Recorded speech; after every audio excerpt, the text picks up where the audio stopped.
Les Avengers ne peuvent pas vaincre Ultron. Pas seul. Oui, le professeur. Il n'y a pas de professeur ici. T'as de la poigne pour un tétard.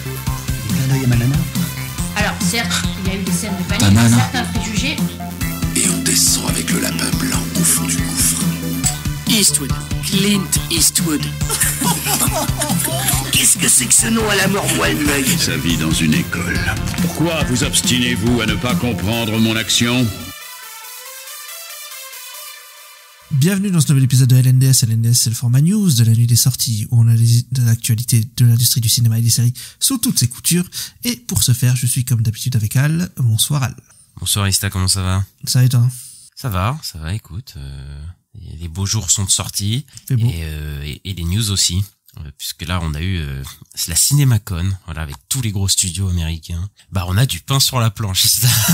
On a du pain sur la planche sur cet épisode.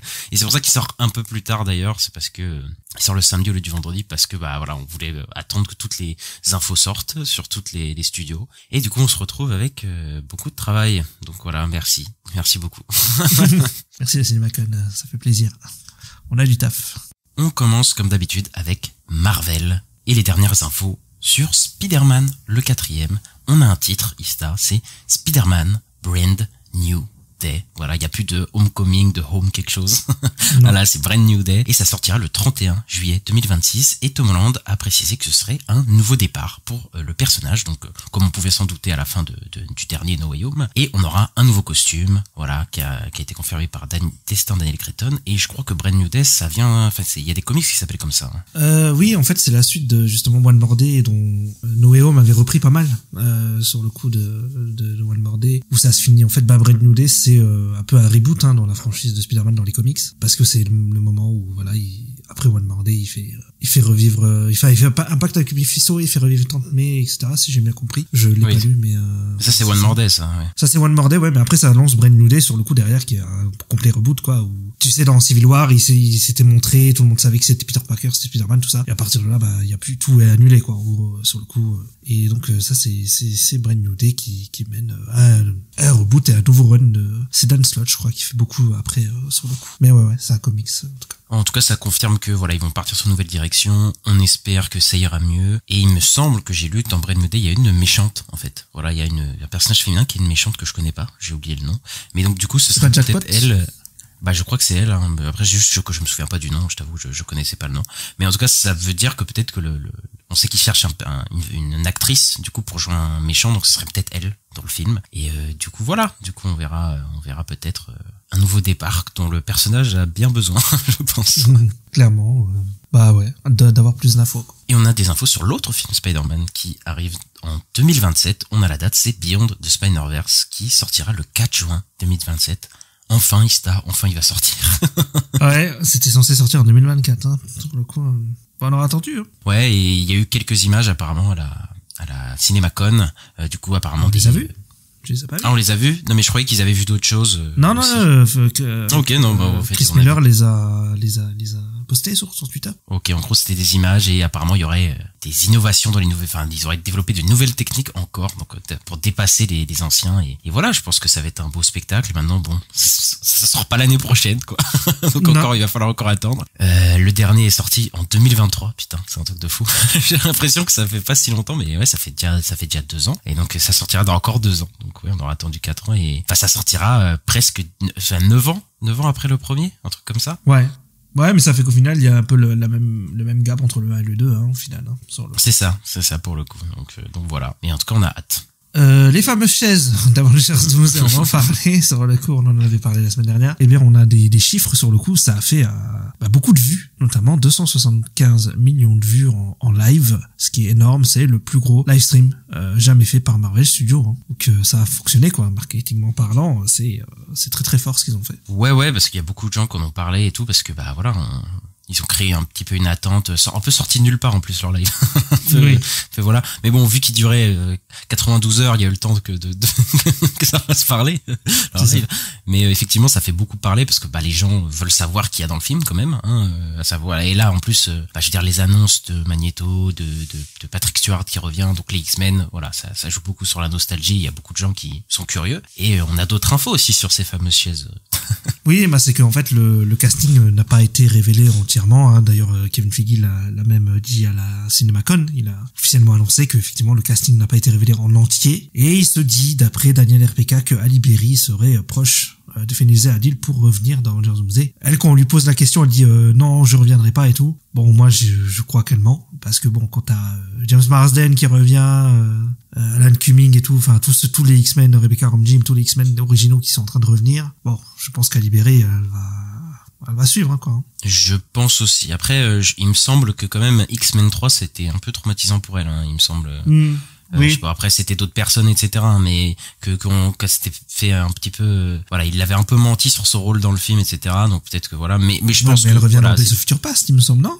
Alors là, je me souviens plus. Peut-être à Si, faire elle est dans Days dedans. of Future Past. Si, elle est dedans. Peut-être, ok, je me souviens plus. Mais après c'est ça que je dis, c'était des personnes spécifiques, tu vois, je pense qui l'ont maltraité. Donc je pense que c'est pas les mêmes personnes qui sont aujourd'hui, voilà, qui vont faire le film, quoi. Même si Kevin Feige était déjà là. Il me semble, il chapeautait un peu. Le X-Men 1, je crois. Ouais. Et je crois que c'était plutôt du côté de Brett Ratner et ses potes qui était le problème, je pense, pour Halle Berry. Enfin bref. Autre info, là, c'est par rapport au Thunderbolt, donc le film qui sort bientôt, et Marvel Studios aurait des plans pour les Thunderbolts, qui seraient assez présents dans les prochaines phases, je suppose. Et selon Jeff Snyder, le film serait vraiment bon, voilà, d'après lui, d'après les retours qu'il a eu. Ok, bon, pour le coup, ça m'étonne pas, puisque là, Thunderbolts, ils ont été annoncés comme au casting d'Avengers Doomsday. On sait que là, les 3 films de cette année, ils vont un peu compter pour le prochain Avengers, quoi. C'est un peu ceux-là qui vont préparer le truc. Donc oui, ça m'étonne pas, voilà, qui comptent beaucoup dessus. Après, on va voir si c'est ça va faire un petit carton surprise ou pas, quoi. Après, bon. Un mec me dit que le film est bon, le film est pas sorti, bon, je sais pas, tu vois, c'est des trucs de studio, voilà, tu vois, je sais pas, quoi. On jugera sur place. Et là maintenant, on va parler du Disney. On avait annoncé, hein, dans le podcast qu'il y avait un remake live action de Réponse qui était prévu. Eh bien, il était mis en pause indéfiniment. Voilà, il devait être réalisé par le réalisateur de The Greatest Showman, donc Michael Gracie. Et la pause, elle suit forcément le flop de Snow White, quoi, de Blanche-Neige. Ouais, et même celui aussi de La Petite Sirène qui était pas aussi un grand succès aussi, on s'en rappelle. Donc je pense que voilà, là il commence on en avait parlé, on avait théorisé que potentiellement il y a certains live action, ils vont un peu freiner le truc dessus et tout. Je pense que voilà, il faut se rappeler que Réponse au cinéma, ça a pas été une dinguerie non plus, tu vois, au box-office. Donc je pense qu'il se pose la question, est-ce que ça vaut le coup de le faire ou quoi ou pas, tu vois. Je pense qu'il va être beaucoup plus précautionneux, je sais pas si ça se dit, sur les live action qu'ils vont faire, tu vois. Ouais, c'est ça, parce que là, Lilo et Stitch, je pense que ça va cartonner quand même, et puis Moana, qui arrive, qui a été filmé et tout, qui va arriver, il y a moyen que ça marche bien. Mais tu vois, je pense pas qu'on verra Dingo et Max, tu vois. Non. Tu vois, je pense que les Frozen pourraient arriver, par exemple. Ah oui, c'est sûr. Et d'ailleurs, en parlant de live action, mais ça, c'est pas vraiment un remake live action, c'est Maléfique 3, donc la suite des 2 autres, qui est en production chez Disney. Et c'est la même personne qui a écrit les 2 autres qui revient, c'est Linda Wolverton. Ouais, en plus, et là, on parlait ils vont sélectionner leur live action. Maléfique 1 et 2, ils ont plutôt marché au box-office, donc tu sais, c'est un peu ça aussi, c'est... bon, c'est pas exactement des remakes live, mais voilà, c'est l'univers en live qu'ils adaptent, quoi, des heures de spin-off, quoi. Et comme Maléfique 1 et Maléfique 2, ils ont plutôt marché, bon voilà, ils annoncent un Maléfique 3. Après, je sais pas où ils vont avec ça, parce que déjà, bon, moi j'avais vu le premier Maléfique, j'ai pas vu le 2, et je me dis, mais bon, tu vas faire combien de films avec Maléfique au personnage principal? Enfin, c'est trop bizarre, déjà. Le personnage s'appelle Maléfique, ça me tue. Il faut 3 films dessus. Bon, je sais pas si ça va, est-ce qu'ils vont faire Cruella 2 ou quoi, tu vois, mais bon, après, ils ont plein de projets en live action. De toute façon, Disney, ils ont le Prince Charmant aussi, là, qui est en live action, donc on sait pas du tout ce que ça va être. Enfin bref, ils ont plein de trucs, mais je pense qu'ils font un peu de réorganisation, et Maléfique 3, que ce soit annoncé, ça m'étonne pas au vu du succès de la franchise, quoi. C'est pas vraiment étonnant, ouais, effectivement. Et on parlait du film de Martin Scorsese avec Dwayne Johnson, Leonardo DiCaprio et Emily Blunt, où Dwayne Johnson joue un boss de la mafia, quoi, en gros, qui va chercher à contrôler les îles hawaïennes et tout. Et ça aurait été acquis par Disney et 20th Century Fox. Donc voilà, ça sortira bien au cinéma pour le coup. Là, ils ont tapé un gros coup, Disney, et je pense qu'ils misent pas mal sur le film, parce que il y a quand même des têtes d'affiche, quoi. Dwayne Johnson, Leonardo DiCaprio, Emily Blunt, Martin Scorsese à la réal, voilà. Donc ils vont peut-être après, je sais pas combien le film va coûter, il va peut-être pas coûter 150 millions non plus, tu vois. Mais un petit film dans les 80 millions, je vois bien un truc comme ça, tu vois, un truc 20th Century Studio dans ces trucs-là. Et là ils peuvent aller chercher des trucs. Est-ce que Dwayne Johnson va chercher son Oscar potentiellement? En plus, cette année, il a un film où il joue un boxeur ou je sais pas quoi, là. Ouais, mais c'est un film à 24, à chaque fois ils ont du mal à les promouvoir, j'ai l'impression. Ça, à les mettre quoi, à 24? Ouais, non, tu me dirais Brutalist, c'est à 24? Je sais plus. Bah, c'est surtout Everything Everywhere All At Once, quoi, qu'ils avaient. Ouais, oui, mais Iron Claw, bon, moi, je pense qu'il aurait mérité d'aller aux Oscars, il n'y était pas du tout, tu vois. Mais il y a plein de films à 24 qui vont pas aux Oscars, mais quand même, ces dernières années, à 24, ils ont quand même réussi à truster, quoi, à vraiment s'infiltrer dans les cérémonies de récompense et tout, quoi. Même si, bah, après, pour le coup, il y a aussi des films, tu vois, je pense les films d'horreur qu'ils font, évidemment, qui vont pas être aux Oscars parce que, bah voilà, c'est des films, malheureusement, c'est des films qui sont pas trop vus aux Oscars, ces trucs-là, voilà, c'est pas des trucs aimés, quoi, des Oscars. Ouais, mais tu vois, les Oscars cette année, on n'a pas vu, il y avait pas Civil War, il y avait pas Sing Sing. Si, il y avait Sing Sing. Mais après, attends, aussi, t'as des films qui sont produits par 24, t'as des films qui sont distribués par 24. Ah oui, c'est vrai. Et du coup, qu'on le label à 24, mais il y en a plein qui, bah, par exemple, Everything Everywhere All At Once, c'est vraiment la réussite pour moi de 24. Oui, ça, cinéma, oui. Quoi. Non, mais ça, oui. Mais il y a beaucoup qui lui ont reproché, par exemple, de pas avoir assez mis en avant, oui. c'est Different Men, je crois, avec Sebastian Stan, tu vois, ou ce genre de choses. Oui, mais je suis d'accord. De toute façon, il y a encore plein de trucs, hein, tu vois, mais je crois que Minari, c'était eux, je crois, Minari, ouais, Oscar, des trucs comme ça, donc, de toute façon, voilà. Ils ont plein de trucs, quoi. Bon, alors, en tout cas, ce qui est bien, c'est que, comme Disney prend le film de Scorsese, au moins, ça sortira au ciné, et c'est pas Netflix qui le prend, quoi. Donc, au moins sur ça. Au moins, voilà, ça sortira, sinon on est bien là. On va, cette fois-ci, chez HBO, Warner, qui ont fait un panel à la CinemaCon très très maigre, c'était pas très fou. Non. Mais il s'est passé des choses, en dehors de la CinemaCon, mais on a eu des infos, sur la direction de Warner Bros, puisque, en gros, ceux qui dirigent Warner Bros, Mike DeLuca et Pam Abdi, sont sous la pression du fait qu'il y a eu beaucoup de box-office flop, à savoir Joker 2, Mickey 17 récemment et The Altonites récemment avec Robert De Niro, qui ont pas rapporté grand-chose, et les deux derniers films que j'ai cités qui pourraient faire perdre 110 millions de dollars au studio. Donc là c'est compliqué, et apparemment il y a des rumeurs comme quoi Peter Safran, celui qui est co-directeur en gros de DC Studios avec James Gunn, donc James Gunn qui s'occupe de la partie créative et Peter Safran qui s'occupe de la partie disons producteur, pourrait avoir le contrôle total de tout Warner Bros et tous les projets qui sortent, s'il continue à y avoir des flops cette année. Donc bon, on va voir comment à quel niveau ça se joue. Il y a aussi dans ce rapport, on a aussi eu des informations sur le prochain film de Paul Thomas Anderson qui coûterait 130-150 millions avec Leonardo DiCaprio, et apparemment il y avait des rumeurs qu'il y avait des tensions avec Paul Thomas Anderson et le studio, et en fait apparemment ce serait pas tellement vrai, parce qu'en fait il y aurait eu des tensions sur le fait que la durée du film soit trop longue, etc. Et apparemment Paul Thomas Anderson a volontairement donc de lui-même coupé 8 à 10 minutes du film après des feedbacks, en fait, des test screenings. Donc ils ont testé sur une audience, et apparemment c'est à peu près ça qu'il a enlevé.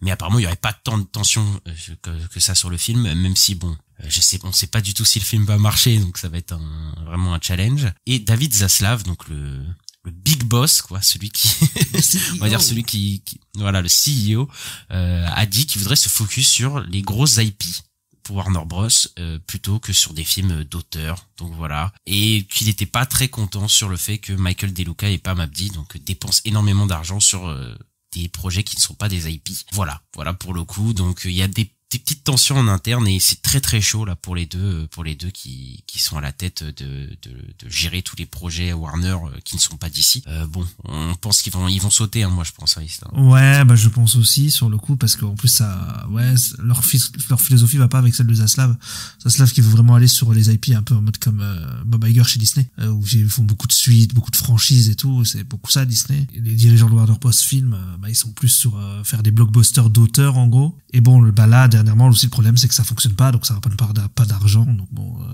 ils sont sur le siège éjectable, quoi. Après je comprends pas pourquoi il dit ça en mode ça rapporte pas d'argent. Joker 2 c'était une franchise aussi, tu vois, et les films IP aussi, tu vois. Oui, mais il y a un truc un peu auteur et tout, je pense c'est pour ça. Oui, il y a moins de garanties et tout, mais bon, il est en mode, ouais, faut se concentrer sur les IP, mais ça marchait pas non plus, hein. Oui, sauf qu'il y a eu des gros flops sur DC, notamment, ouais. Oui, tu vois, donc j'étais en mode, bon, là, c'est un peu, bon, voilà, contre son corps, mais bon. J'ai vu l'épisode 1 de 2 studios, là, aussi là tout à l'heure, et ça m'a fait penser à ça pour ceux qui regardent, quoi. Mais bon, bref. En tout cas, il va y avoir des changements du côté de chez DC. Et on va parler d'un autre drama qui avait fait parler l'année dernière, Ista. Oui, c'est le fameux film Coed versus Acme qui était, sur le coup, qui avait été un peu annulé. Ça parlait de revendre à Netflix, à plein de studios. Puis au final, personne l'avait racheté. Au final, il va finir quand même par être sauvé, par la société qui s'appelle Ketchup Entertainment. On en avait déjà parlé un peu, je crois, la semaine dernière. Sur le coup, c'était une rumeur, sur le coup, c'était peut-être, mais ça y est, c'est officiel. Ils vont l'acheter pour 50 millions de dollars. Et le plan, c'est de donner au film une sortie mondiale au cinéma en 2026. Et à côté de ça, moi, ce que je comprends pas trop, c'est que Warner Bros Animation, ils ont lancé à le CinemaCon 3 films d'animation, un centré sur les pierres à feu, un sur Tom et Jerry et un sur les Looney Tunes. Alors que ils revendent leurs films à Ketchup. Je trouve ça un peu étrange, je t'avoue. Mais Ketchup Entertainment, c'est ceux qui ont fait le film là qui a marché là, enfin je sais pas qui a marché mais qui a fait un peu parler, non? Avec Daffy Duck et Porky. Oui, voilà, c'est ça. Ouais, c'est ça. Ouais, Porky et tout, donc c'est ceux qui ont fait ça, donc vu que c'est eux qui rachètent Coyote versus Acme, ça me semble logique. Après pour le coup, peut-être qu'ils ont vu et comme c'est des IP aussi c'est ah bien sûr que potentiellement, tu vois, ils voudraient aussi les sortir. Après ouais, je sais pas, Coyote versus Acme, je pense qu'ils sont tellement ils se sont dit on peut pas faire marche arrière, tu sais, de finalement de le refaire ressortir et tout. Je pense qu'ils se sont bloqués avec ça. Et du coup au moins ils ont réussi à le vendre, au moins le film va sortir, c'est déjà pas mal. Il y a d'autres films où ça se trouve ils sortiront jamais. Je pense Bad Girl et tout, c'est foutu quoi. Dommage pour eux. Voilà, donc je suis content au moins pour le film. Après voilà, ils veulent exploiter des licences et des IP et des trucs comme ça, donc voilà quoi. Mais je pense que c'était une erreur de pas le sortir le film, et je pense qu'ils le savent eux-mêmes quoi. Oui, bien sûr. En plus, surtout, je crois que les Space Jam, ça a plutôt bien fonctionné. Et c'est des films avec les Looney Tunes, quoi. Donc. Le dernier, je crois pas. Je crois que le dernier c'était un gros four, le dernier Space Jam. Ah, j'ai peut-être de la merde alors. Ensuite, on va parler de Dune 3 et on va spoiler un peu Dune 3, mais c'est pas nous qui avons spoilé, c'est eux, c'est pas moi. Voilà, faut pas m'en vouloir.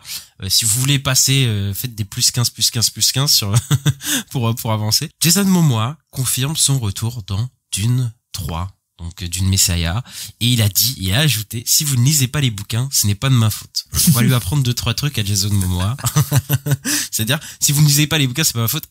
C'est une adaptation. Il y a des gens qui lisent pas le matériau de base parce que c'est autre chose. Donc tu vas pas les blâmer pour pas ne pas avoir lu les livres. Enfin, c'est complètement con cette justification. Enfin bon, c'est Jason Momoa. Après, je sais pas, j'ai l'impression que de toute façon ils peuvent pas éviter le fait que c'est confirmé, parce que je crois qu'il y avait eu des rumeurs ou des trucs un peu comme ça. On en avait parlé. Ouais, il y avait la rumeur comme quoi il revenait. Mais du coup, voilà, il revenait. Après, moi, je t'avoue que, spoiler sur Dune partie, enfin, le premier Dune, mais, il meurt, voilà. Donc, est-ce qu'il revient en tant que fantôme? Je sais pas, est-ce qu'il revient vraiment, il revient à la vie, ou est-ce qu'il a des visions, ou, tu sais, comme il y a des trucs un peu mystiques aussi dans Dune, est-ce que, tu vois, on lui parle à travers la force? J'en sais rien. Je ne sais pas du tout. J'ai la réponse. Il faut que tu lises le livre. Ouais, d'accord. Mais moi je vais attendre qu'il sorte le film. Mais voilà, du coup il nous a confirmé son retour. Ok, pourquoi pas. Après moi c'est pas un perso qui va tant marquer que ça dans le premier film, donc bon, je sais pas si ça va apporter vraiment quelque chose. Ouais, je sais pas. Après ça fait un ajout sympa au casting, parce que voilà, c'est toujours sympa. Il était sympa son perso quoi. Attends de voir le film qu'on va traiter. Oui, non mais mais son personnage il dégageait quelque chose de sympathique dans le premier Dune, voilà, je trouve quand même. Oui, mais tu vois, j'ai pas un personnage marquant non plus, tu vois, donc non, il me manque pas non plus dans le 2 quoi, oui. C'est ça, donc après on verra, peut-être que ça sera bien utilisé, mais bon, on verra tout ça. Tu connais le MCU, Ista, tu connais le DCU, mais est-ce que tu connais le CCU, le Conjuring Cinematic Universe? De Conjuring Last Rite, donc ce sera le dernier film de la franchise de Conjuring, donc c'est-à-dire on a eu Conjuring 1, Conjuring 2, Conjuring 3, mais après il y a tout un univers étendu avec les Annabelle, etc. C'est le 5e je crois, c'est ça Non, c'est le 4e Conjuring. Ah, c'est le 4e? Ok, je croyais que c'était... Oui, c'est le 4e. Et ce sera le dernier des Conjuring, puisqu'ils traitent de la dernière affaire qu'ils ont traitée, en gros, les Warren.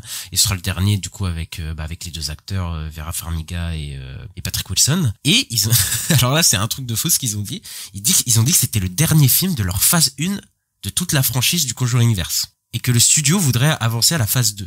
Alors moi, je sais que Marvel a démocratiser le truc de phase et tout. Mais Marvel, ça, les dernières phases, ça a plus trop de sens, mais Oui. à l'époque, ça avait un sens sur les 3 premières phases ça mène à un Avenger, ça mène à un truc. Ici, ça n'a aucun sens ce qu'ils racontent là, de trucs sur leur truc de phase, parce que ils ont pas du tout pensé leur Conjuringverse comme avec des phases, c'est faux. C'est n'importe quoi. Ce qu'ils racontent, c'est juste qu'ils ont balancé phase 1 pour faire à la Marvel, mais c'est n'importe quoi. Ils ont juste produit des films d'horreur pas chers dans un univers. Mais qu'est-ce qu'ils racontent, c'est n'importe quoi. Et du coup, on a l'univers Conjuring qui a des phases, et ça me fume de rire, quoi. Et ouais, qui vont aller vers une phase 2 sur le coup avec Ultron et non, je sais pas, mais ouais, ils ont un peu pété un câble, effectivement. Surtout Conjuring, ça doit faire 10 ans, non? Ça fait long pour une phase, je crois, quand même. Ben, ça fait 12 ans, parce que le premier, c'est le de 2013. Conjuring, Ouais. quoi. Oui, donc ça fait longtemps. Ah ouais. Bah après, Conjuring, c'est le Avengers du Conjuringverse, quoi. Bah après, ça cartonne de ouf. Enfin, tous les films sont des cartons, quasiment dans le Conjuringverse. Hein, c'est un truc de malade. Hein. Et en plus, ça coûte pas cher et tout. Donc, Warner, ils se sont fait pas mal de fric sur le Conjuringverse. Hein, Après, je sais pas pourquoi rajouter le concept de phase là-dedans. Mais... Ah non, mais ça n'a aucun sens, ce qu'il a dit, quoi. Enfin, bref. Mais en tout cas, les films Conjuring, voilà, pas Annabelle, etc., mais les films Conjuring, c'est la fin avec le dernier qui va sortir. Et en vrai, il était temps parce que, en fait, dès que James Wan il est parti, c'est devenu nul, de toute façon. Donc voilà. Comme beaucoup de franchises commençaient par James Wan, hein, mais bon.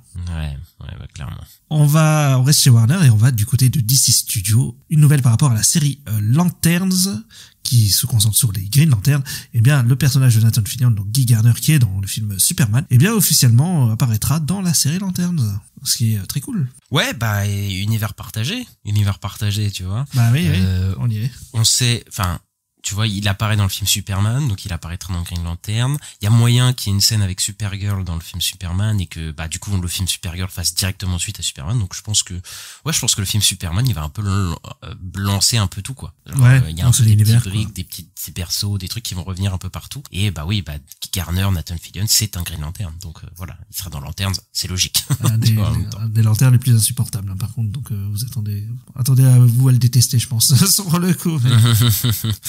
Après, il a un look déjà, enfin bref, il est spécial, quoi. Il est clairement spécial. On va aller du côté de chez Lionsgate, qui ont annoncé pas mal de trucs à la CinemaConist. Hein. Ouais, notamment beaucoup de choses autour de l'univers de John Wick et notamment le plus gros truc, c'est que John Wick 5 est officiellement en production. Voilà. Donc alors que la fin de John Wick 4, spoiler, il meurt. On sait pas trop ce qu'ils vont faire, mais il y a bien John Wick 5 avec le retour de Chad Stahelski et Keanu Reeves. C'est ça, mais il faut se rappeler aussi que John Wick 4, il était pas supposé être une fin, je crois, au début. Hein. Je crois qu'ils voulaient vraiment faire un John Wick 5 et qu'au final, ils ont fait John Wick 4 et ça se finit sur la soi-disant mort de John Wick. Mais bon, maintenant qu'on sait qu'il y a un John Wick 5, est-ce qu'il est mort? Je ne sais pas. Après, nous, on voulait que John Wick soit en enfer et fume, je sais pas, des démons et tout en enfer.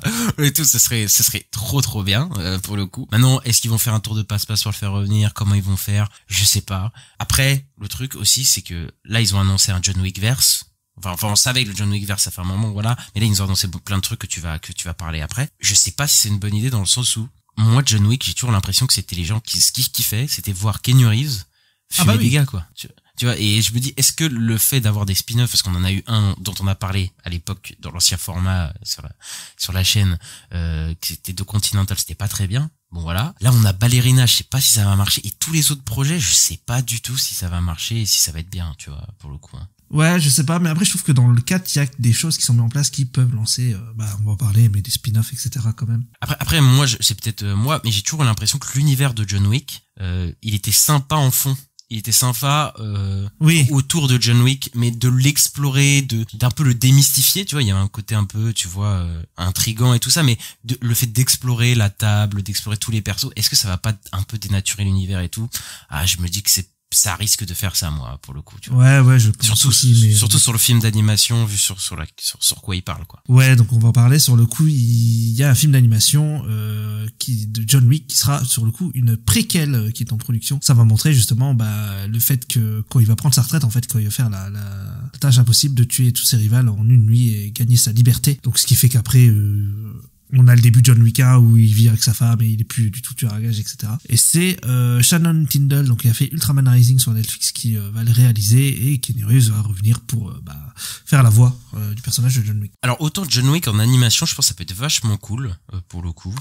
visuellement, si ils essayent d'avoir un style assez particulier et tout, et en plus ils sont partis prendre un réel. Je crois que Ultraman Rising c'est pas trop mal en plus, hein, je crois que celui-là non.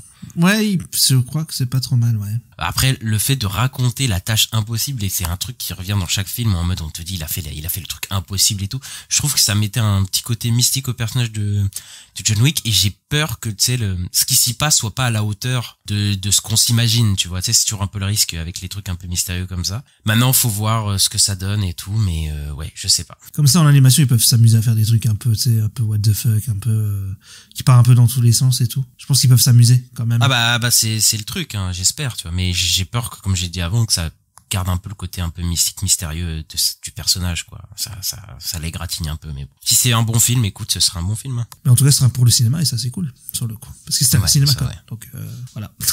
Et, troisième projet, le spin-off de John Wick, qui était utilisé, hein, dans la scène post-crédit de John Wick 4, le spin-off sur le personnage de Donnie Yen, qui s'appelle Kane. Et donc, le film s'appellera Kane, comme le nom de son perso, et c'est même Donnie Yen qui va, le réaliser. Et, voilà, ce sera, proche des précédents films de Donnie Yen, là, c'est ces films de kung-fu, en fait, hein, ces films d'action, voilà. Ouais, bah écoute, Donnie Yen, après moi je trouve que ouais, c'est un artiste martial assez fun et tout, tu vois, et moi à chaque fois je l'ai vu, je l'aime bien. Dans le dernier John Wick, je trouve que le personnage il est trop cool. Ouais, j'aime bien. À chaque fois, comme je disais, à chaque fois qu'il joue un aveugle, il le joue trop bien. Enfin, il est trop badass. Mais après, encore une fois, est-ce qu'il marchait bien en tant que personnage secondaire, et que le fait d'avoir un personnage avec lui, je sais pas. C'est toujours le problème, ouais, de ces persos secondaires que tu mets en avant, oui. Tu vois, est-ce que John Wick, ça me disait une franchisation à ce point, tu vois? C'est-à-dire que moi, John Wick, ça me dérange pas qu'il y en ait un à chaque fois, tu vois, John Wick 5, John Wick 6, ouais. John Wick 7, John Wick, mais le fait d'avoir un univers étendu à ce point, tu sais, c'est pas juste un ou deux, là, c'est vraiment, il va en faire plein, quoi. Tu limite, on va s'en taper un chaque année. Ah, je sais télé, pas. Oui, bien sûr. Ouais, je sais pas, là. Tu vois, je suis pas certain du résultat, là, pour le coup. Je sais pas non plus. Ça, on va peut-être avoir une overdose en plus. Tu sais, on parle de super-héros fatigue, mais on va peut-être avoir la John Wick fatigue, je sais pas. Ouais, ça va peut-être être compliqué, mais ça se trouve, on se trompe et ça va cartonner et qu'on va bien aimer, j'en sais rien. Ah non, peut-être ça va cartonner, mais je me dis, est-ce que ça va pas épuiser le truc jusqu'à la moelle et jusqu'à qu'on n'en peut plus, donc... Ouais, bah si, c'est possible, ouais. Michael, le film sur Michael Jackson, voilà, qui est avec son neveu, je crois, qui est l'acteur principal, réalisé par Antoine Fuqua, donc qui avait fait Training Day et les Equalizer, là, avec Denzel Washington, etc. Et bah, il sortira pas cette année. En fait, il y a de grandes chances qu'il sorte pas cette année. Il était annoncé pour octobre 2025, et apparemment la date de sortie va être repoussée, parce qu'on savait qu'il y avait eu des gros problèmes de droit vis-à-vis du dernier acte du film, où on sait que ils avaient pas les droits sur une certaine affaire vis-à-vis des accusations de pédophilie de Michael Jackson, et du coup qui devrait être entièrement refait. Bon, après c'est des rumeurs, etc. Mais maintenant ils ont changé le truc, et ils ont dit que Michael Jackson, c'est maintenant 2 films. Donc un film coupé en 2. Donc 2 parties de Michael Jackson. Ils ont déjà fait ça, les films sur les films de super-héros, les films d'action. Maintenant on a des biopics en 2 parties. Bon, je crois que ça a déjà dû exister, hein, je pense. Hein. Mais là voilà, maintenant je pense que c'était pas dans le même en projet, mini-série peut-être, tu vois. Mais oui. Ouais, non, mais tu sais, je veux dire, c'était pas dans une optique de se faire double fois l'argent, tu vois. Je pense à la base, quand quelqu'un faisait ça. Là, Michael en 2 parties. Oh là, je souffle déjà. Enfin, vraiment, je suis déjà en train de souffler. Je pense qu'ils vont faire des reshoots massifs. Je pense pour le film là, pour qu'ils puissent le faire en 2 parties, etc. et que re-shooter le dernier tiers du film. Le film apparemment il doit coûter hyper cher. Je pense que le budget du film, des 2 films du coup, il va être salé, hein. Il va être extrêmement haut. Et c'est peut-être même pour ça qu'il le coupe en 2 parties, hein, pour s'assurer un box-office assez décent des 2, quoi. Ouais, mais ce qui était étonnant, c'est qu'en fait, là, ils ont fait la présentation à la CinemaCon et ils ont pas parlé du tout de Michael, en fait. Ils ont juste dit, on n'a rien à présenter, alors que le film était censé sortir en octobre 2025, donc c'est dans pas si longtemps que ça. C'est dans 6-7 mois, je sais plus, mais, et il y a pas eu de poster, il y a plus eu un logo, il y a rien eu du tout. On a toujours rien. Donc, ouais, sur le coup, on se dit, ouais, c'est bizarre, et le lendemain, il y a eu cette news-là qui est tombée. Effectivement, comme quoi ils vont faire, sûrement, il sortira pas en 2025 et ils vont faire, en plus, un truc en 2 parties, ça va être le Avengers Infinity War Endgames des biopics. Et oui, je pense aussi que ça va. Ouais, je pense que ça attend à un énorme succès aussi. Ça attend à un énorme succès Michael, quoi. Qui a un gros budget, ça m'étonnerait pas, ouais, derrière. Ah mais parce que déjà les rapports disaient que ça coûtait hyper cher, hein. Je pense que 250, 70 millions. Si en plus il faut des reshoots massifs, etc. La promo, je pense qu'ils vont bien dépenser sur la promo, et je pense que ça va être un succès, hein. Mais je pense que les films vont coûter hyper cher, quoi. Ils l'appelleront pas partie 1, tu verras. Ah oui, oui, comme Wicked et tout, ils mettront que Michael et pendant le film ils étaient partis. Hein, Ouais, c'est ça. Voilà, tu te feras niquer quoi. Insaisissable, No You See Me 3 arrive à la fin de l'année. En novembre de cette année. Pardon. Le 14 novembre. Et il a changé de titre. Il s'appellera plus No You See Me 3. Donc en anglais. Parce que je crois que c'est passé de la mode de dire 1, 2, 3, 4 maintenant. À chaque fois, maintenant, il faut des titres et tout. Et maintenant, il s'appelle No You See Me, No You Don't. Voilà. Donc des titres bien longs et chiants à prononcer pour les francophones. Et du coup, mais en même temps, ils ont annoncé que le 4e opus d'Insaisissable est déjà en production avec Ruben Fleischer, donc qui réalise déjà Insaisissable 3 et qui a réalisé Venom et toutes ces merdes. Et du coup, on va se taper Insaisissable 4 en plus d'Insaisissable 3 qui sort en fin d'année. T'as hâte, Ista, non? Non, parce que je déteste Ruben Fleischer. Pour moi, c'est un tâcheron. Ruben Fleischer, je déteste ses films. Je trouve qu'il y a rien qui va, à part peut-être Zombieland qui est un peu sympa, mais bon, je me demande il est pas un peu surcoté peut-être ce film, je me demande. Enfin, bref. Oui.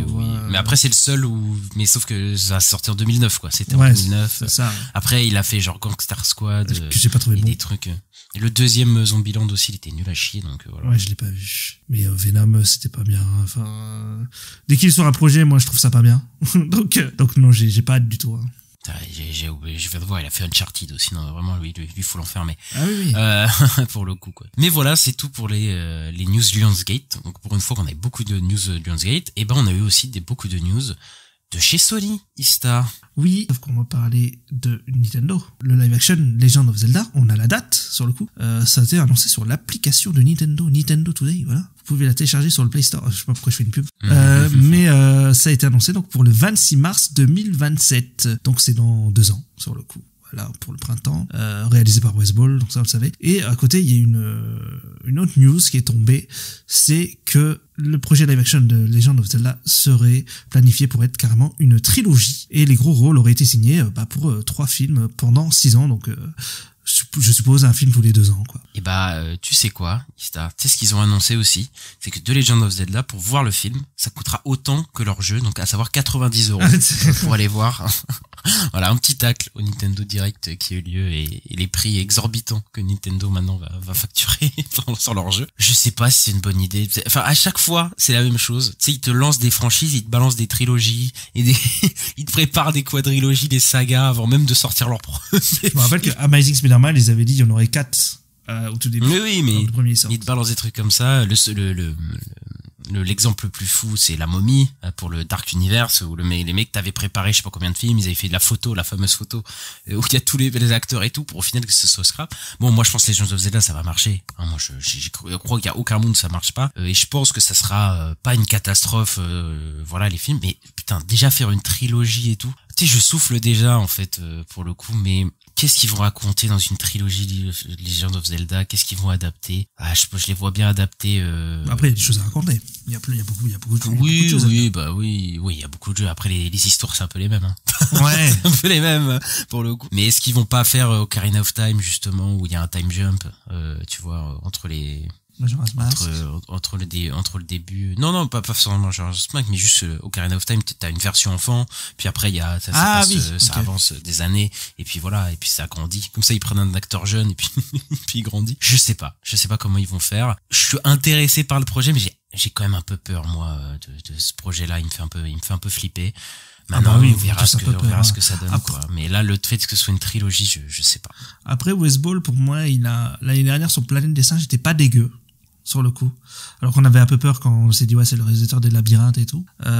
Donc je me dis peut-être que ça va le faire. Ça me paraît compliqué en fait déjà de...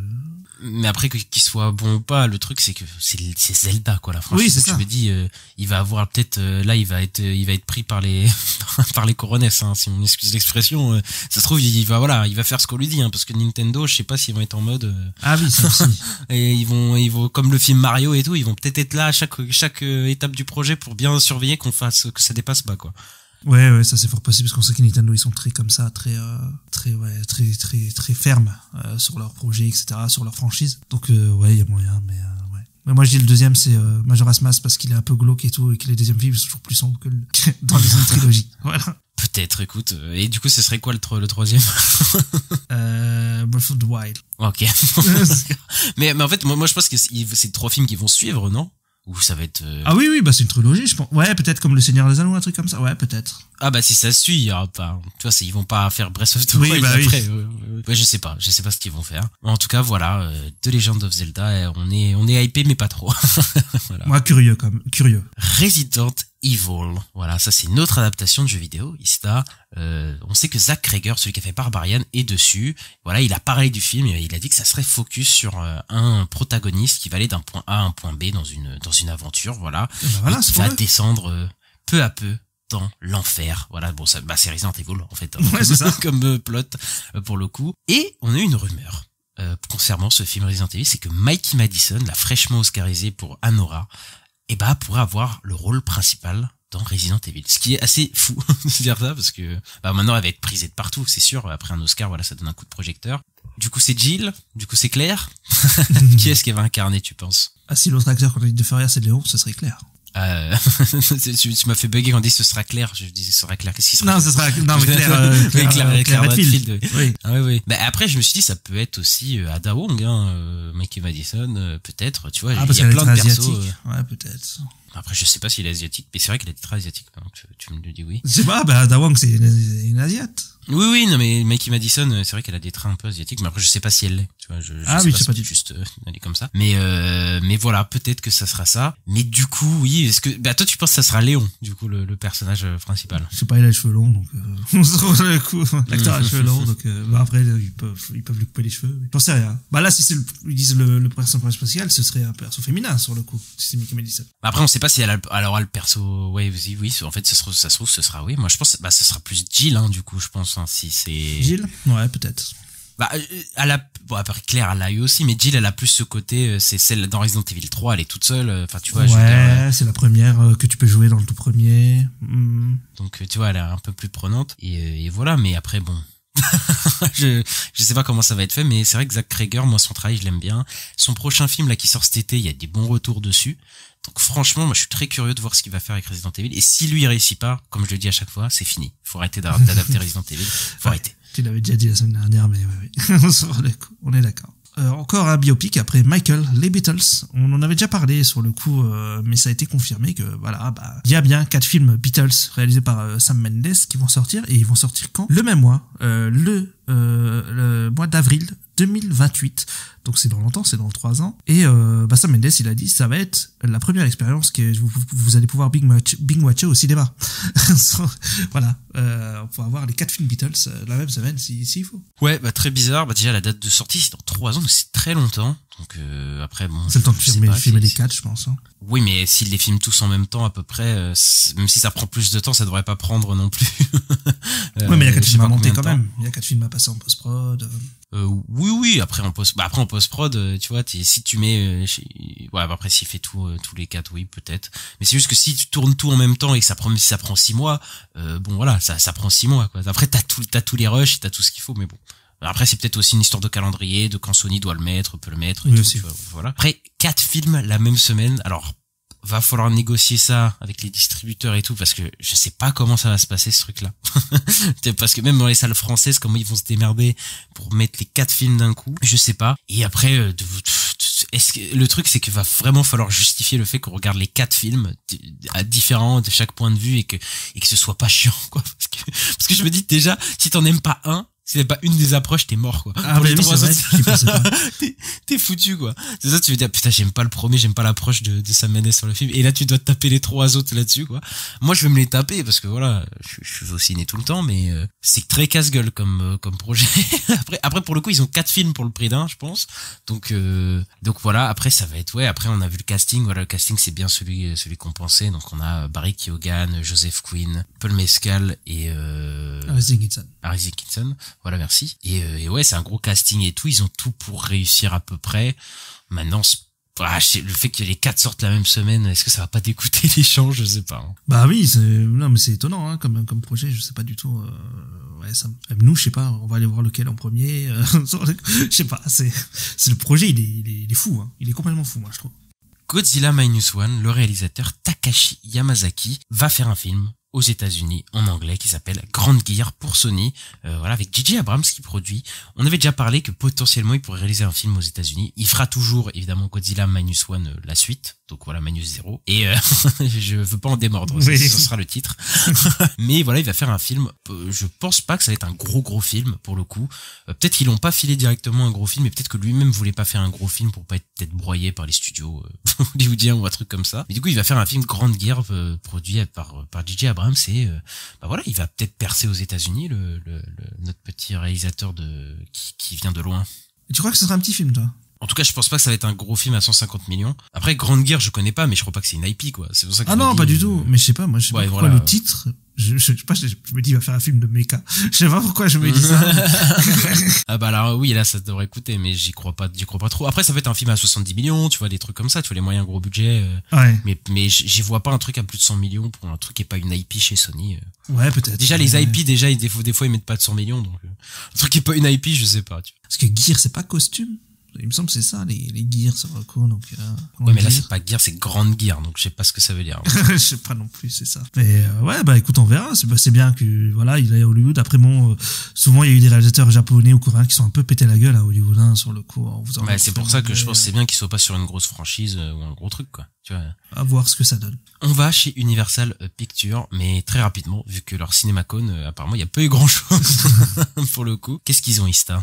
Bah, la seule annonce qu'il y a eu, c'est que, en fait, après le remake live de How to Train Your Dragon, donc Dragon en français, en fait, il va y avoir une suite. Voilà, ils vont faire le remake de How to Train Your Dragon 2, donc Dragon 2, et ça sortira le 11 juin 2027. C'est ça, ils ont déjà une date de sortie, ils vont le tourner sûrement cette année, fin d'année ou un truc comme ça pour le sortir. Ils sortent dans 2 ans après le premier. Donc voilà, ils sont dans un truc, ils vont enchaîner, ils s'attendent à un succès. Et vu les retours, parce que là on a eu des retours de la CinemaCon, puisqu'il a été projeté, le Dragon, le remake Dragon en live, et apparemment tout le monde a l'air content du film, et avec arguments qui sont, c'est exactement comme le film de base d'animation, donc c'est très bien. Donc, voilà. Bah c'est vrai que c'est vraiment ça qu'ils ont dit. Donc voilà. Non mais c'est ça qu'ils ont dit. Ils ont dit vraiment ça respecte vraiment le film Dragon quoi de base. Et tu es là ouais bah comme dans les trailers tu vois que c'est la même chose. Ça va être inintéressant ou possible moi je pense. Mais bon je pense que ça va bien marcher. Moi. À part si t'as pas vu le film d'animation tu le vois et puis tu dis ah ouais c'est bien en fait. Ouais ou sinon tu peux voir le film d'animation. Hein. Mais après tous ceux qui vont voir le film je pense qu'ils ont déjà vu les films d'animation. Hein. Après c'est le même réal, c'est les mêmes compositeurs. Oui voilà c'est vraiment la même chose quoi. Il y a même les mêmes acteurs pour certains personnages. Ouais c'est abusé. Donc oui, ça va être fidèle, ça c'est sûr. Voilà, on va s'écarter de la CinemaCon pour vous parler de dernières infos du cinéma au global. Enfin cinéma, je sais plus parce que je sais plus s'il fait vraiment du cinéma, mais Zack Snyder, oh là là, c'était la petite balle perdue pour Zack, le pauvre. Voilà, on n'est pas très fan de ses derniers films, mais on a des infos sur son prochain film. Il va réaliser Brawler pour l'UFC. Voilà, c'est un film de l'UFC et c'est un film qui suit un jeune combattant qui sort des rues difficiles de Los Angeles pour tenter de remporter un championnat UFC, mais qui doit combattre ses démons intérieurs alors qu'il se bat pour la rédemption. Donc voilà, c'est Dana White, donc le CEO, celui qui gère l'UFC, voilà, qui va produire le film. Bon voilà, c'est un film qui est clairement pour promouvoir l'UFC avec Zack Snyder. Ils se sont dit putain avec qui c'est qu'on peut promouvoir les gens qui se tapent dessus avec des gros muscles. J'en connais un, c'est Zack Snyder et effectivement, c'est un peu ce qu'il a fait pendant longtemps Zack Snyder. Donc voilà. Et puis je crois qu'il est fan du UFC, Zack Snyder et trucs comme ça. Donc voilà. Il y avait eu des rumeurs sur le film, je crois qu'on en avait déjà parlé sur le fait qu'il ferait un truc UFC. Bah voilà, c'est officiel, il va faire ça, c'est son prochain film. Mais du coup, ce sera pas Netflix. Donc tu sais, je sais pas, il devait faire peut-être un film, un thriller pour Netflix ou quoi. Ça, je pense que ce sera pas pour tout de suite. Mais en tout cas, il va faire un film Brawler. Et après, pour le coup, je disais peut-être qu'il va revenir à des films plus bas budget et tout. Je sais pas s'il sera plus bas budget vu que l'UFC ils ont de l'argent à dépenser. Mais en tout cas, il y aura pas de fond vert normalement. Donc voilà, Zack Snyder pourra se calmer sur les effets spéciaux. Moi. Ça c'est vrai, mais ouais, je sais pas ça. C'est vraiment avant les projets de Zack Snyder m'intéressaient un peu. Là, je t'avoue, je m'en fous un petit peu sur le coup. Bah nous, on n'est pas fan du tout du UFC en plus. C'est ça, ouais. On s'en fout un peu quoi. Et ouais, ça pue le film. Enfin, tu vois, genre pour promouvoir juste l'UFC, et je sais pas si ça va raconter quelque chose d'intelligent, mais bon. Au moins qu'il s'écarte des fonds verts et tout, moi, Zack Snyder, ça me va quand même. Déjà, c'est après, j'irai voir le film. Hein. Ouais. Parce que Zack Snyder, j'ai vu tous ses films, et voilà, j'irai voir. Et j'espère qu'il se relèvera et que ce sera mieux que ces derniers. De toute façon, c'est pas compliqué non plus, quoi. J'avoue que ce sera peut-être plus réaliste et plus, moins dégueulasse, quoi, mais encore, je suis pas sûr. Hein. J'ai peur qu'il fasse trop de ralenti, que ça devienne, c'est un peu le problème de ces derniers films où il devient un peu une caricature de lui-même et ça fait un peu peur aussi, quoi. et on va parler du film Gundam, parce qu'il y a un film Gundam qui avait été annoncé chez Legendary Pictures. Eh bien, on a une info, c'est que Sydney Sweeney est en discussion pour jouer dans ce fameux film Gundam. Bah, c'est fou. c'est étonnant. On ne s'attendait pas à ce nom-là. Je pense pour un film comme ça. Et juste, ce qui est le plus fou, c'est qu'il y a une info encore plus folle qui suivra l'info dont on parle actuellement. Mais oui, effectivement, tu te dis, mais Sydney Sweeney, genre les fans de Gundam, tu te dis pourquoi. Mais elle, je crois qu'elle est très intelligente quand même dans la manière dont elle se met en scène dans les films où elle joue, et je crois qu'elle veut pas mal se diversifier. Tu vois, elle a fait les films d'horreur, elle a fait des films d'auteur, je pense qu'elle a fait aussi des grosses franchises, etc. Bah, il y a Barbarella, qui arrive avec Edgar Wright. Aussi, mais c'est ce que j'allais dire, elle veut aussi aller dans les univers geeks aussi, je pense, pour aller choper un public là-bas. Je pense que c'est un peu sa stratégie en tant que productrice et d'actrice aussi, c'est de pouvoir toucher à peu près pas mal de public, tu vois, le public HBO, le public de geek, tu vois, Gundam, Barbarella, de fans de comics, et en même temps faire des gros projets, des films d'horreur, des trucs un peu indés. Je pense qu'elle veut vraiment être pour être disponible partout, quoi. Tu vois, et comme ça elle peut choisir les projets qu'elle veut, quoi. Ouais, et puis en plus c'est plutôt une bonne actrice en plus, donc c'est bien, c'est cool. Ouais. Mais après tu te dis pas Gundam Sydney Sweeney, tu vois. Non, c'est pas le truc qui me trotte dans la tête. Non, parce qu'en plus les univers geeks on l'a pas vraiment vu dedans pour l'instant, hein, Sydney Sweeney, je crois pas. On l'a vu dans Madame Web, quoi, mais bon, Ah oui, dans Madame Web. Voilà. Ouais. Bon. On va pas en parler. Ensuite, alors là, on va chez les plateformes, et là, l'info la plus what the fuck, la plus lunaire, parce qu'elle est sortie un 1er avril en plus, donc on pensait tous que c'était une blague, pour le coup, c'est qu'une suite à Once Upon a Time in Hollywood, donc le film de Quentin Tarantino, est en développement chez Netflix. Alors là, il y a aucun sens. Suite, Netflix, tout ça, tu te dis, mais où est-ce que je suis là? Et alors là, David Fincher qui va réaliser le film, donc, c'est un truc de fou. David Fincher qui va réaliser le film, et c'est Quentin Tarantino qui avait déjà écrit le script. Alors pour la petite histoire, en fait, Quentin Tarantino devait réaliser son dernier film qui s'appelait The Hollywood Critic, je crois, de Critique, ou un truc comme ça. The Movie Critic. De Movie Critic, voilà. Et apparemment le script, on sait que maintenant, il ne fera pas le film, ça lui plaisait plus. Et en fait, au fur et à mesure, le script s'est transformé en une suite de Once Upon a Time in Hollywood. Voilà son dernier film, sauf qu'il a pas voulu le réaliser. Et je pense que Brad Pitt, il a dû lire le script de Quentin Tarantino et s'est dit, oh, attends, tu veux pas le réaliser, mais ton script, il est trop bien là. Qu'est-ce que tu me fais là? Comment ça tu veux pas le réaliser? Du coup, il a fait, bon, tu veux pas le réaliser, très bien. On va prendre ton script et je vais appeler un ami. Et Brad Pitt, il est ami avec un mec qui s'appelle David Fincher, parce qu'il a fait 3-4 films avec lui. Voilà, il est en mode, David, tu veux réaliser? David, il a lu le script, il a fait, je réalise le film. Sauf que lui, il a un contrat, David Fincher, avec Netflix. Donc Netflix, qu'ils ont fait, ils ont acheté le script pour 10 millions, je crois, de dollars. Et du coup, on se retrouve avec David Fincher qui va réaliser la suite du film Once Upon a Time in Hollywood. Et Brad Pitt est déjà attaché au projet vu que c'est le personnage sur lequel c'est centré, sur Cliff Booth, tu vois, donc le personnage du cascadeur, et apparemment Leonardo DiCaprio, donc voilà, qui jouait aussi dans Once Upon a Time in Hollywood, qui avait aussi le rôle principal, est en discussion pour rejoindre Brad Pitt dans le film, pour aller chez Netflix. Il n'y a pas encore un deal qui a été conclu, mais what the fuck.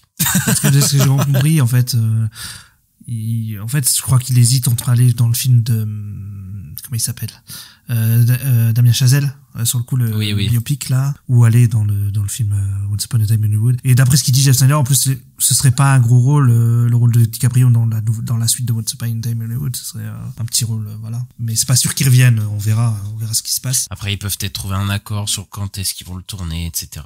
Voilà, ça peut être, faut voir pour qu'ils puissent jouer dans les deux. Mais putain, Leonardo DiCaprio, lui, putain, il est tranquille, hein, putain, dans la vie, hein. Voilà, franchement, on l'appelle, il hésite, moi je sais pas si je vais chez Damien Chazelle ou chez David Fincher. Ça va, franchement, ça tranquille, hein. Il y en a au début, ils ont pas cru à la news parce qu'ils ont vu Tarantino et Netflix et que ça allait pas du tout ensemble, parce que Tarantino a beaucoup critiqué Netflix. Là, c'est sorti le 1er avril, quoi. En plus. Le truc, c'était, tu pouvais pas, parce que Once Upon a Time in Hollywood, c'est pas du tout un truc qui appelle à des suites, tu vois. Tu te dis pas, ça va mener à une suite, c'est complètement lunaire, quoi. Mais si, ça arrive. Et c'est David Fincher qui va, et moi, je suis content que, parce que David Fincher, ses derniers films Netflix, c'était pas la folie. C'était pas horrible, mais c'était pas la folie. Et là, je me dis, il a quand même un script. Bon, c'est Quentin Tarantino. Moi, j'aime beaucoup Tarantino. Je me dis, là, il a un putain de script entre les mains. Et voir David Fincher, qui réalise un film de Tarantino. Écrit par Tarantino. Ouais, tu te dis, mais qu'est-ce que j'ai envie de voir le résultat, quoi. Oui, là, sur le coup, Netflix ont quand même une mine d'or, hein, je pense, dans les mains, hein, en tout cas, sur ce truc-là. Enfin, une mine d'or, créativement, je parle, sur le coup, hein, parce qu'après, je sais pas si ça va cartonner, mais bon. Ouais, mais bon, ce serait bien que ça sorte au cinéma, ça, mais bon. Ouais, mais non, c'est Netflix, ils sont pas à la CinemaCon, Netflix, voilà, par exemple. C'est pas pour rien.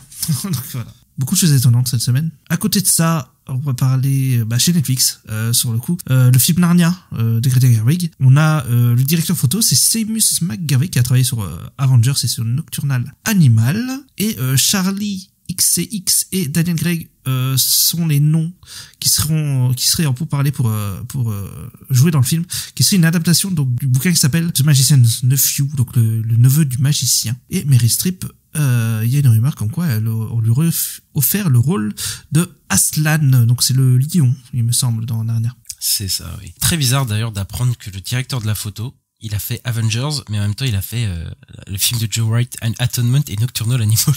Genre c'est trop bizarre parce que mais surtout que Nocturnal Animals et les films de Joe Wright, ils ont une photo très très belle en général. Et The Avengers, c'est vraiment, moi j'aime beaucoup le film, mais vraiment la photo d'Avengers, c'est vraiment c'est vraiment banal as fuck série télé quoi. Donc je sais pas comment il s'est retrouvé. Genre le grand écart, il est fou quoi, je trouve. Bon voilà, il se retrouve sur le film. Daniel Craig et Charlie XCX. Alors Charlie XCX, faut savoir que c'est une chanteuse à la base. Voilà, on a tous entendu ses chansons, même s'il y a des gens qui le savent pas. Mais c'est très bizarre comme casting, parce que Daniel Craig, pourquoi pas, hein, voilà, pour jouer dans un truc du univers de fantasy, moi je pense qu'il y aurait bien. Après une chanteuse comme Charlie XCX, je crois pas qu'elle a joué dans des films ou quoi. C'est trop bizarre d'avoir ça. Bon, ok, pourquoi pas. Ensuite, t'as le truc qui va faire parler, c'est Meryl Streep, puisqu'elle interprète Aslan, et Aslan, c'était Liam Neeson qui interprétait Aslan, il me semble, dans les films de base, donc je sais pas. Après, donc ça va être une liane, quoi. Sur le coup, au lieu de la lion. Je pense, j'imagine, tu vois, pour le coup. Après, franchement, le lore Narnia, faut pas m'en demander trop. Hein. Moi, j'ai vu que les films, et c'était pas, je me souviens pas de grand chose. Voilà.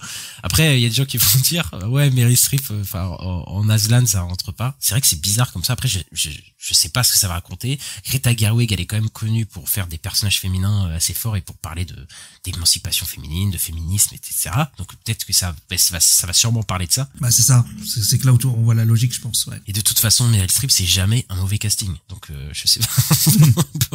Et oui. C'est pas l'actrice la plus oscarisée elle a plus de nominations aux Oscars. Sinon, okay. Et c'est pas celle qui a le plus d'Oscars. Je crois que c'est Catherine Hepburn qui a le plus d'Oscars. Mais ouais, en cas Meryl Streep en Aslan, c'est très bizarre, mais écoute, pourquoi pas. Ouais, étonnant. Yvan Jeune reçoit le lion. Écoute, pourquoi pas, hein. C'est un lion, hein. Qu'est-ce que je te dis? En parlant de lions, il y a aussi des histoires avec des chiens, notamment la série Scooby-Doo.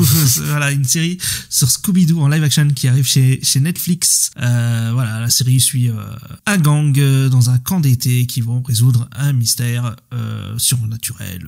Voilà, c'est Scooby-Doo quoi. Et c'est produit, il me semble, par Greg Berlanti qui a fait tout ce qui est le Arrowverse. Miam, vraiment là il y a vraiment franchement le Netflix Scooby-Doo Greg Berlanti, là c'est vraiment le trilogie, là le trio de l'enfer qui sont réunis pour faire une série live action sur Scooby-Doo. Alors moi je vais ouvrir un truc sur Scooby-Doo et je suis désolé tous les fans de Scooby-Doo, mais Scooby-Doo c'est pas bien. Voilà, c'est pas c'est déjà pas un bon dessin animé.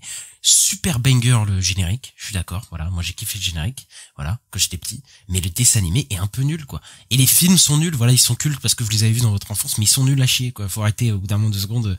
Non mais c'est ça qui m'énerve, c'est que tout est revalorisé et tout en mode, putain, on veut des trucs. Vous voulez pas un live action Scooby-Doo, vous voulez pas, c'est faux. Genre, personne ne veut voir ça. Ça va être nul et tout le monde sait que ça va être nul. C'est fait par Netflix, Greg Berlanti, en live action. Ça va être à chier, ça va être moche, on le sait. Voilà, arrêtez avec Scooby-Doo. Wow. Mais t'as déjà vu un bon truc Scooby-Doo? Non. Voilà. Voilà. Non, mais c'est fini, quoi, tu vois. Genre, ça se regarde, quoi, mais bon, oui, non, il y a aucun truc. Mais même le dessin animé était nul, genre, franchement, faut voir le dessin animé, il était tout pourri, quoi. Oui, mais c'est rigolo, parce qu'ils pensent qu'ils sont contre un fantôme, un gros monstre, et puis après, ils disent, ouais, il a utilisé deux allumettes et un bateau, et puis ça ouais, mais... j'ai de la façon Spark, enfin bref. Mais... En tout cas, c'est nul. Oui, mais ça donnait des parodies sympas. Ouais, là, ça sent le truc un peu teen, hein. La série très teen à la Riverdale, mais version Scooby-Doo, quoi. Ouais, avec Greg Berlanti, quoi. Ouais, c'est ça. Et on va finir ces news avec une info. On sait pas ce sera sur quelle plateforme, on sait pas ce sera que sur quelle chaîne, mais League of Legends aura une nouvelle série en live action. Et oui, ce sera pas la suite d'Arcane ou ce sera dans l'univers League of Legends, hein, mais ce sera une série qui va commencer son tournage à la fin 2025. Donc voilà, c'est déjà prévu. Il voudrait filmer au Vietnam à, je suis désolé de la prononciation, Cat-Ba Archipelago. Voilà, ouais, je suppose que c'est un archipel, parce que ça se dit archipelago. Ouais, sûrement, voilà. Et ce serait apparemment possiblement Biglewater ou les îles, les Shadow Isles, donc les îles obscures, je crois que ça s'appelle en français. Et en gros, voilà, c'est Biglewater, les îles obscures, c'est là où il y a de l'eau, en fait. Voilà, c'est des ports. Biglewater, c'est un univers très de pirates, voilà, pour le coup. Donc ça serait peut-être un show de pirates. Ce serait la productrice de la série The Last of Us, Rose Lam, qui serait sur le projet. Et voilà, donc ce serait prévu pour 9 épisodes en live action. Pourquoi pas? Après un univers de piraterie, moi j'aime bien les pirates, sauf que je trouve qu'on n'a pas assez de trucs en pirate, et donc je veux du pirate. C'est vrai que les pirates, on en a pas beaucoup. Ouais. Je te dis, à chaque fois on en a pas. Et là, ce serait pirate, mais en plus dans un univers un peu fantastique complètement. Donc ça pourrait être hyper fun. Mais après le truc, c'est qu'en live action, ouais, c'est ça. Bon courage mon pote, bon courage pour que l'univers de League of Legends, avec des créatures, des trucs, enfin voilà, c'est vraiment un univers un peu vraiment fantaisiste. Ça fonctionne en live parce que Arcane, ça fonctionnait. Ils avaient trouvé un style dans l'animation, etc. Ça marchait, ça se combinait plutôt bien, hein, le tout quoi. Mais là, je sais pas comment ils vont faire. Hein. Je sais pas du tout, ouais, effectivement. J'ai juste vu que, en fait, cette info, elle vient, parce qu'elle a pas été reprise par tous les sites, mais en fait, elle vient du ministère du Vietnam, je crois. Sur le coup, c'était le gouverneur du Vietnam qui l'a annoncé sur Facebook. Sur le coup, pour la petite anecdote. Et voilà, qui ont dit ça, effectivement, voilà, voilà, ils cherchent à faire une série en live action au Vietnam. Ça va être sûrement financé par le pays, quoi, je pense, sur le coup. Mais ouais, le truc, c'est que comme Arcane est passé, faire du live action derrière, c'est chaud, hein. Au moins, ce sera différent. Ouais, ce sera différent. Sur le coup, mais ce sera pas lié du tout, quoi, sur le coup, rien à voir, quoi. Après, ce sera peut-être dans le même univers, mais bon. Tu crois? Je sais pas. Voilà, je pense pas qu'on va je pense que si, tu vois, je pense que c'est, mais sauf que ils vont pas prendre les mêmes personnages, je pense, et l'environnement est quand même assez différent de la ville, des deux villes qu'on a dans Arcane, donc je pense que ça sera assez éloigné pour que ce soit dans le même univers, mais ça se chevauche pas tellement, je pense, tu vois. Peut-être. Après, je sais pas, là, on sait pas où ce sera diffusé, on sait rien, là, sur le coup, donc, je sais pas. Parce que Vi et Jinx en live action avec les cheveux roses et tu vois, les cheveux bleus, tu te dis là, on peut finir en cosplay très vite. Ouais. Ça peut être, ouais. Ça peut être Kodioko version live, hein. Ouais. Oh mon dieu. Les cauchemars. Après, on arrive à rendre crédible certains trucs qu'à l'époque on pouvait pas. Je pense à certains super-héros qu'à l'époque, voilà, c'était ridicule. Mais Captain America, on a réussi à le faire, ok, tu vois, à le rendre crédible. Ouais, mais les cheveux roses. J'ai jamais vu quelqu'un avec les cheveux roses et que c'était crédible. Je ne connais pas. Ça n'existe pas. Ah, je sais pas. Il y a peut-être moyen. Ou alors, faut peut-être pousser le côté un peu cartoon déjanté. C'est vrai, oui, en vrai, voilà. pour le coup, ça peut se faire, en vrai. Et voilà, on a fini ces grosses news, et on va finir par la chronique box-office, Ista. Ouais, avec notamment Blanche-Neige, et Blanche-Neige, ça se passe pas bien, et on s'attend à ce que ça cause 115 millions de pertes à Disney. Ouais, voilà, on savait que c'était un flop. Là, c'est clair et net, et Disney commence pas très bien l'année. Thunderbolt arrive à la fin du mois. Il va falloir rattraper tout ça, pour le coup. Le film Minecraft, on a des trackings, il devrait faire 140 millions dans son box-office mondial. Voilà, donc le film pourrait devenir l'un des films de jeux vidéo les plus vus de tous les temps, voilà, au cinéma, pour un budget de 150 millions. C'est pas si dégueu, c'est pas ouf, hein, 140 millions aux premières semaines, parce que ça se trouve il va chuter de fou en deuxième semaine, ça c'est bien possible, mais c'est pas la catastrophe qu'on pouvait s'attendre non plus pour le film, quoi. Et on en parlera très bientôt d'ailleurs, c'est la prochaine critique qu'on fera. Et voilà, on va pas spoiler notre avis. Yes. Et on a aussi des infos sur Sinners.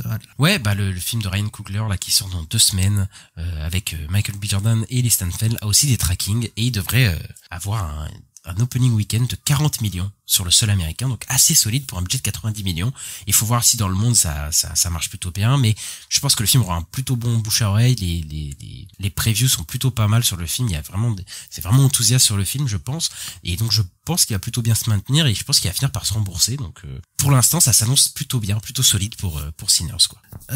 Tu parlais de Thunderbolt tout à l'heure, et maintenant Thunderbolt, on a des premières estimations, même si il faut les prendre avec des pincettes, hein, parce que les ventes de billetterie sont pas encore lancées, mais il commencerait son premier week-end sur le sol américain entre 67 millions et 82 millions. Alors on n'a pas son budget, donc c'est ça aussi le truc, c'est que si c'est 200 millions, je pense que c'est peut-être un peu faible. Par contre, si c'est 150 millions, comme le dire certaines rumeurs, ça c'est pas trop dégueu, quoi. C'est ça. Après, faut surtout voir comment ça va avancer dans la semaine, les retours aussi, enfin, parce que là, Captain, il a fait plus, il a démarré à plus que ça, mais il a beaucoup chuté. C'était le 3e plus gros chute d'un film du MCU. Si Thunderbolt, il a un bon bouche à oreille et puis les critiques sont plutôt tendres avec, il aime bien. Il y a moyen qu'il se maintienne mieux et du coup qu'il soit plutôt profitable, surtout s'il a coûté 150 millions. Donc voilà, il va falloir voir comment ça se joue, mais voilà. Final Destination Bloodline a sorti un trailer qui est le second trailer de film d'horreur le plus vu sur les premières 24 heures avec 178,7 millions. Donc c'est ça annonce potentiellement un gros carton, surtout que ça va pas coûter cher ce truc. Et c'est vrai qu'il y a beaucoup des nostalgiques de Destination Finale qui sont nés dans les années 2000 ou dans les années 90, qui ont dû suivre Destination Finale, le truc régressif pour ados. Et je pense que ça va cartonner. Et je pense aussi, il y a bien moyen que ça fasse un énorme carton. Et voilà, c'est fini pour cette semaine, Ista, et on se retrouve très bientôt pour parler de Minecraft le film. Donc on va bien se marrer ou pas, justement. Et voilà, on espère que vous avez bien aimé cet épisode. N'hésitez pas à mettre le petit pouce en l'air, les 5 étoiles selon votre plateforme d'écoute, c'est sympa pour le référencement. N'hésitez pas à commenter aussi, c'est sympa de savoir votre avis et c'est toujours pour le référencement, c'est plutôt cool. C'est dur, voilà, de se faire référencer, voilà, sur les plateformes. Aidez-nous.